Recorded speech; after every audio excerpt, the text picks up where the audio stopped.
ठीक है, inverse proportion वाली प्रॉब्लम्स।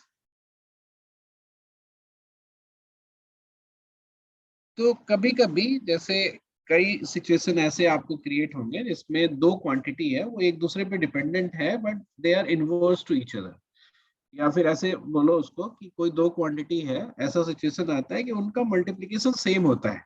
अगर उनमें से कोई एक चेंज भी होगा तो दूसरे वाले को ऐसे चेंज करना पड़ेगा जिससे कि मल्टीप्लिकेशन सेम है। जैसे तुमने कभी अगर साइंस पढ़ा है तो तुमने बोला होगा कि प्रेशर और वॉल्यूम, अगर टेम्परेचर सेम है तो प्रेशर इंटू वॉल्यूम जो है एनआरटी होता है, विच इज टेम्परेचर अगर सेम है तो कांस्टेंट है। तो इस केस में अगर प्रेशर बढ़ेगा तो वॉल्यूम घटेगा, और वॉल्यूम बढ़ेगा मतलब बढ़ेगा तो प्रेशर घटेगा। ऐसा समझ रहे हो ना क्या हो रहा है? हाँ सर।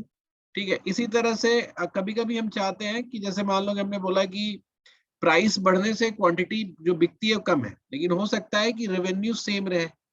तो कई प्राइस पे हम जज करते हैं कि किस प्राइस पे क्वांटिटी क्या बिकेगा, सो दैट रेवेन्यू जो है वो कांस्टेंट रहे। तो या फिर ऐसा है कि हम चाहते हैं कि अगर हम प्राइस को ऐसे कम करें कि क्वांटिटी इतनी बढ़े कि रेवेन्यू सेम हो जाए। तो ये ऐसे कई सिचुएशंस आएंगे, जैसे अगर कभी दो चीज मल्टीप्लाई होती है, जैसे मान लो कि हम बोलते हैं कोई रेक्टेंगल है, उसका जो एरिया है वो एल इंटू ब्रेथ, मतलब लेंथ इंटू ब्रेथ करते हैं तो वो एरिया निकलता है। तो अगर आपको बोला है कि हम लेंथ कितना बढ़ाएं, मतलब अगर लेंथ बढ़ गया तो ब्रेथ कितना घटाए कि एरिया सेम रहे। तो ऐसे सब क्वेश्चन में जो क्वांटिटी मल्टीप्लिकेशन के बाद वाली होती है उसको कई बार कांस्टेंट रख के किसी एक के चेंज को पूछा जाता है। एक बहुत फेवरेट सा सिचुएशन है स्पीड टाइम स्पीड डिस्टेंस का, कि अगर आपका डिस्टेंस अगर कांस्टेंट रखना है तो स्पीड इंटू टाइम जो होता है वो डिस्टेंस होता है। अगर सेम डिस्टेंस को ट्रेवल करना है और स्पीड बढ़ा रहे हो तो टाइम क्या हो जाएगा, बताओ? कम हो जाएगा ना। सर रिपीट करो, आई डिडंट हियर। जैसे स्पीड इंटू टाइम जो होता है वो डिस्टेंस होता है कि नहीं? हाँ। Yes sir. अगर अगर आपको सेम डिस्टेंस ट्रेवल करना है और अगर आप उसमें स्पीड बढ़ा देते हो तो टाइम क्या हो जाता है, तो कम लगेगा। कम हो जाता है। तो ऐसे सब सिचुएशन में एक परसेंटेज राइज और परसेंटेज ड्रॉप की बात पूछी जाती है। तो हम अभी क्या करते हैं, स्पीड और डिस्टेंस वाला ही सिचुएशन लेते हैं कि स्पीड इनटू टाइम जो है, अगर एक डिस्टेंस है, जैसे मान लो कि हम एक पोजीशन ए टू बी हम जा रहे हैं जिसको स्पीड एस से जा रहे थे और टाइम टी से जा रहे थे। तो अगर मैं इसमें बोलूं कि if I increase the speed bye 20%, तो टाइम का ड्रॉप कितना परसेंट होगा? तो ऐसे सिचुएशन को कैसे डील करना है, तो तुम ये देखोगे कि चूंकि, अच्छा एक बात बताओ, 20% इंक्रीज का मल्टीप्लायर क्या होगा? अगर किसी नंबर में हम 20% इंक्रीज करना चाहते हैं तो हम उसमें क्या मल्टीप्लाई करेंगे, बताओ? एक्स में क्या? 0.2। नहीं, अगर एक्स में आप 20/100 करते हो तो ये तो निकलता है 20% की वैल्यू। अगर आपको बढ़ाना है तो इसको 120% बढ़ाना पड़ेगा ना, 120% करना पड़ेगा। तो 20% इंक्रीज को करने के लिए हमें 120/100 करना पड़ेगा, और चूंकि फ्रैक्शन में अगर आप विजुलाइज करते हो तो 1/5 इंक्रीज करने के लिए कितने से मल्टीप्लाई करना पड़ता है हमें? 6/5 से। ये बात समझ में आ रही तुम लोगों को? यस। Yes sir. सर एक बार रिपीट करना। जैसे 20% अगर आपको इंक्रीज करना है स्पीड, तो हर परसेंटेज इंक्रीज जो है किसी न किसी मल्टीप्लायर के टर्म में बताया जा सकता है। जैसे अगर आपको किसी क्वांटिटी को डबल करना होता है, 100% इंक्रीज करना होता है, तो आप 2 से मल्टीप्लाई करते हो ना।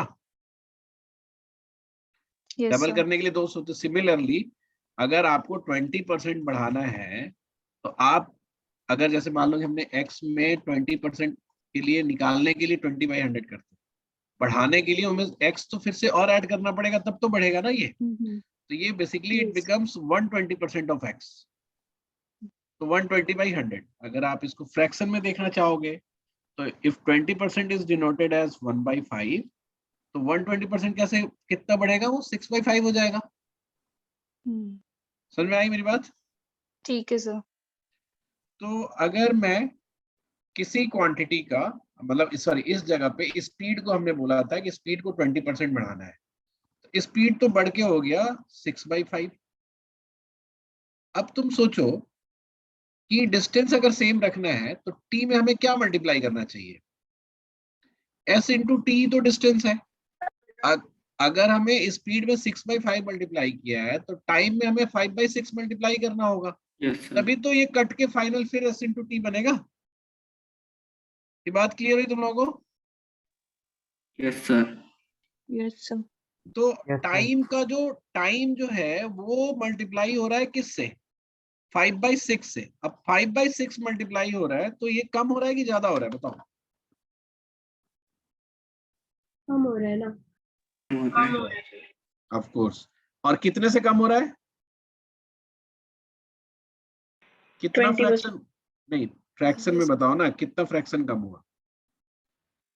किसी नंबर में 5x। अगर किसी 1/6. नंबर में हम 5/6 मल्टीप्लाई कर दे रहे हैं तो 1/6 कम हुआ ना। हाँ सर। दिख रहा है तुम्हें? अगर t जो है चेंज होके t इंटू 5/6 बन रहा है तो बेसिकली 1/6 का तो ड्रॉप हो गया, हुआ कि नहीं? बोलो जल्दी। Yes sir. और 1/6 का ड्रॉप जो है कितना परसेंट ड्रॉप होगा?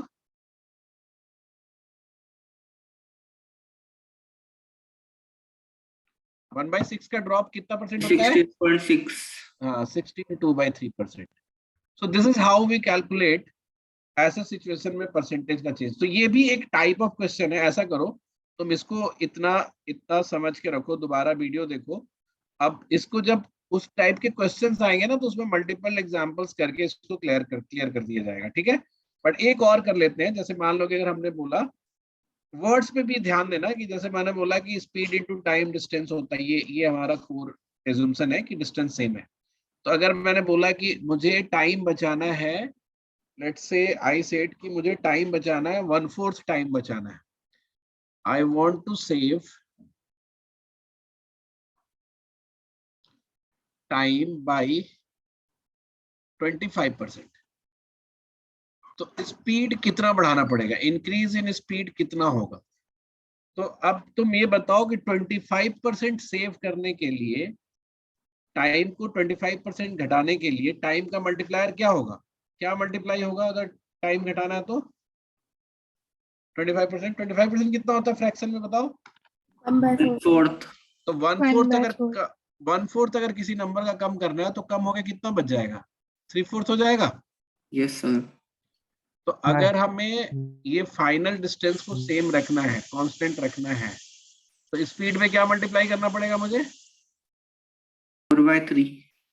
4/3। और 4/3 अगर मल्टीप्लाई किया हमने तो स्पीड में चेंज कितने का आया? कितने फ्रैक्शन में चेंज हुआ?